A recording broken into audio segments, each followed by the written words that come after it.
Bienvenidos a un nuevo vídeo de fotógrafodigital.com. Hoy vamos a hablar de una tableta gráfica digitalizadora. Es nueva, acaba de salir al mercado. Es esta que tengo aquí en la mano, viene del fabricante UJI y es, como podéis ver, la M908.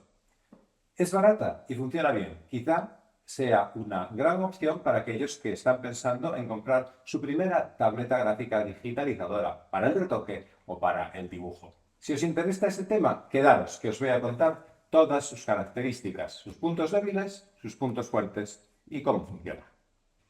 Esta es la presentación con la que nos llega, en una caja muy sencilla de cartón. Una vez que abrimos la caja, nos encontramos lo primero de todo, la tableta, y bajo ella están el lápiz óptico, un paquete con los cables, las puntas de repuesto, etc., y debajo los habituales folletos de puesta en marcha y garantía. Como podéis ver aquí en mis manos, la tableta es lo suficientemente reducida como para que la podamos llevar a cualquier parte y además es muy fina, con lo cual encaja a la perfección en cualquier funda de portátil, por ajustada que sea esa funda. Las dimensiones son 25 por 16 centímetros de área sensible y en total, con los márgenes dedicados a los botones, ocupa 21 por 33 centímetros, es decir, 3 centímetros más que un papel de tamaño DIN A4. La botonera, que tiene aquí a un lado, que se puede usar a derecha o a izquierda indiferentemente, es generosa porque contiene 8 botones personalizables y además una pequeña ruleta giratoria, como todas las ruletas, claro, que también se puede elegir su función. Por su parte, el lápiz ha sido especialmente diseñado para esta tableta. Es por lo tanto nuevo y ofrece 16.000 niveles de sensibilidad a la presión, que es el mayor número de niveles que ofrece la tecnología actualmente, la tecnología que hay en el mercado. El precio de la tableta es muy asequible y eso, por supuesto, tiene repercusión en los materiales. Está construida en plástico, es por lo tanto un material muy básico y ese plástico se nota en dos cosas. Por un lado, la ligereza del aparato, que apenas no llega a los 500 gramos, y por otra parte, en el tacto. Se nota que estamos ante un elemento plástico. Sin embargo, la superficie de trabajo está texturizada y es muy agradable en el uso con el lápiz porque te transmite una sensación como si estuvieras sobre papel y eso se agradece mucho a la hora tanto de dibujar como de retocar.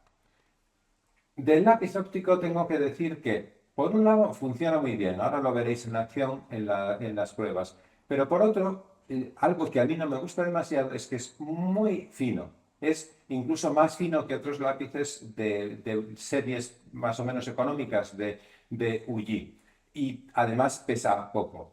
Eso puede gustaros o no gustaros, depende de vuestros gustos personales. A mí me gustan los plumas, los bolígrafos y los lápices que tienen cierto peso y cierto grosor, pero por supuesto eso es una cuestión de gustos personales. La conexión de la tableta con el ordenador o con el teléfono se hace únicamente a través de un cable USB que viene suministrado en el paquete, que viene con adaptadores USB-C, USB-A, en fin, lo habitual. El paquete también contiene 10 puntas de repuesto y una herramienta para extraer las puntas. La tableta está pensada tanto para trabajar conectada a un ordenador como a un móvil, iOS o Android, da lo mismo. Y en ese caso se puede disponer horizontal o verticalmente, según la preferencia del usuario, para corresponderse con la pantalla del teléfono. Ahora vamos a ver la tableta en acción. Primero, la programación de sus botones y ajustes de lápiz y luego su uso tanto para el retoque fotográfico como para el dibujo. Vamos a ver cómo es la interfaz del driver propio de esta tableta M908 de UJI. Esto que tenéis en pantalla es el programita de control que os carga el driver.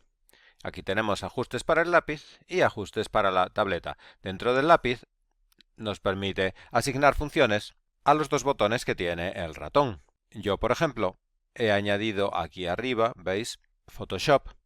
Y para Photoshop he definido que con el botón de abajo voy a poder modificar el tamaño del pincel, es decir, que cuando lo aprieto es como si apretara Alt y el botón derecho del ratón, y en el de arriba simplemente he dejado el botón derecho del ratón. Luego, en ajustes de presión, normalmente viene así a la mitad, y aquí puedo ver cómo funciona el trazado con ese ajuste. A mí particularmente me gusta un poquito más fino, así que lo puedo llevar hasta aquí, lo puedo ajustar también manualmente si quiero. Voy a borrar. Si me gusta así, pues lo dejo. Y si no, pues reajusto lo necesario para que quede conforme sea mi preferencia. A mí me parece que ahora ya está perfecto, así que lo voy a dejar aquí. Y os enseño los ajustes de la tableta. Igualmente en los ajustes de la tableta yo ya he definido funciones para los 8 botones que vienen. De tal manera que dentro de Photoshop, pues con la tecla 1 puedo ajustar la imagen a pantalla, con la 2 al 100%, con la 4 selecciono mover, con la 3 selecciono el pincel, etcétera, etcétera. Y a su vez aquí debajo tengo cuál es el valor asignado a la ruleta, que en este caso está puesta para que, aquí dice enfocar, en realidad es agrandar, empequeñecer la imagen, pero tiene otras posibles funciones. Bueno, no tiene nada de sorprendente ni de difícil tampoco. Es una interfaz de control de la tableta gráfica pues muy similar al de otras tabletas de UG o al de otras tabletas de otros fabricantes. Ahora vamos a ver cómo funciona la combinación de lápiz y tableta en la práctica. Para eso tengo aquí una imagen abierta en Photoshop. Aprovechando que ya he definido las teclas, voy a pulsar la tecla 1, que para mí es ajustar en pantalla, y ya tengo la imagen así, y la tecla 2, que es el 100%, con lo que aumento automáticamente la imagen al 100%. Aquí en la imagen voy a hacer un pequeño retoque para que veáis cómo funciona en la práctica el lápiz. Voy a añadir por encima del retoque actual una capa de curvas. Ya está. Esa capa de curvas la voy a oscurecer, así. Y ahora voy a cambiar la máscara de capa con control I a negro. Voy a seleccionar la pintura blanca, que ya la tengo aquí. El pincel, puedo presionar la tecla 1 o 2 para moverme entre mover y pincel. Y ahí con el pincel seleccionado con una opacidad al 100%, la pintura blanca y un pincel muy pequeñito de 4 puntos, pues voy a pintar encima de esta máscara. Como había oscurecido, pues veréis lo que voy a hacer. Voy a poder añadir pestañas. Y el hecho de poder usar el pincel me permite mucha flexibilidad. Así que voy a empezar a pintar por aquí, quizá con un poquito menos de opacidad. Así. Y voy a ir reforzando las pestañas de la parte de abajo del ojo. Y así poco a poco pues refuerzo las existentes, añado algunas, voy a hacer lo mismo en la parte superior, así, llenando en los huecos que quedan. En realidad la modelo no necesitaría esto porque, bueno, la verdad es que tiene unas pestañas en la parte superior bastante tupidas, pero bueno, simplemente para que veáis que con el pincel pues es muy fácil hacer los trazos curvos. Nos aseguramos además con F5 que el pincel está ajustado para que se controle con la presión de la pluma. Aquí lo veis, voy a hacerlo un poquito más grande para que veáis la diferencia. Con la presión de la pluma nos aseguramos de que podemos hacer trazos así, que van en disminución. Lo cierro, vuelvo a poner el tamaño de 4 píxeles que tenía antes y nada, bueno, en realidad ya voy a cerrar esto, lo voy a dejar. Como están un poco intensos, voy a bajarle la opacidad a esta capa y ahora veis cómo se asimilan mucho más las nuevas pestañas y las antiguas. ¿Diferencia? Pues de aquí a aquí, de aquí a aquí hemos pasado. Esto con el ratón es realmente muy difícil. Pero si además de fotografía hacéis otro tipo de cosas, por ejemplo, ilustración, pues entonces vamos a ver cómo funciona. Voy a poner un pincel más grande y voy a añadir una capita transparente por encima de este fondo oscuro. Para pintar con blanco lo voy a poner al 100% y vamos a ver cómo es posible hacer, por ejemplo, rasgos caligráficos en los cuales hacemos que los trazos pasen de ser finos a ser gruesos, como si utilizáramos una pluma con un plumín súper flexible. Vamos a escribir alguna cosa aquí.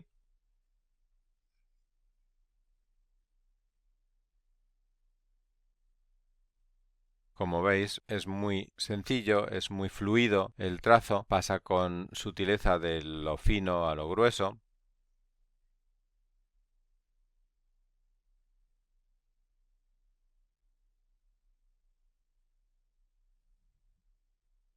Y se puede manejar con una gran suavidad y sencillez para hacer cualquier tipo de trazado, de dibujo, en fin, lo que queráis. Bueno, pues ya lo habéis visto, por fuera y funcionando. Ahora os voy a dejar lo que yo creo que son los puntos fuertes y los puntos débiles de esta tarjeta. Entre los puntos fuertes está, sin duda, el precio. Por debajo de 50 euros, además ahora hay ofertas de Black Friday, en fin, estas cosas, pues es un precio muy económico de entrada para esta tecnología. Por otro lado, funciona muy bien tanto la tarjeta en sí como el lápiz, que tiene una altísima respuesta a la sensibilidad de la presión. Eso está muy bien. Luego, carece de retardo en la respuesta a los trazos. Es decir, que por muy deprisa que dibujes, no hay demora en que esos trazos lleguen al ordenador. Y finalmente, el amplio número de botones que incluye, 8 botones y una ruleta, bueno, pues hace que sea muy adecuada para personalizar el modo de trabajo de cada uno. Contras, desde mi punto de vista y para mi gusto, el lápiz que es demasiado fino. Es un lápiz que funciona bien, lo vuelvo a repetir, pero es muy fino. Y luego, por otro lado, el hecho de que carezca de conexión inalámbrica, que solo podamos conectarla a través de un cable. Por si os interesa esta tableta, os dejo un enlace en el que conseguiréis en estos días de Black Friday un descuento adicional sobre el precio marca.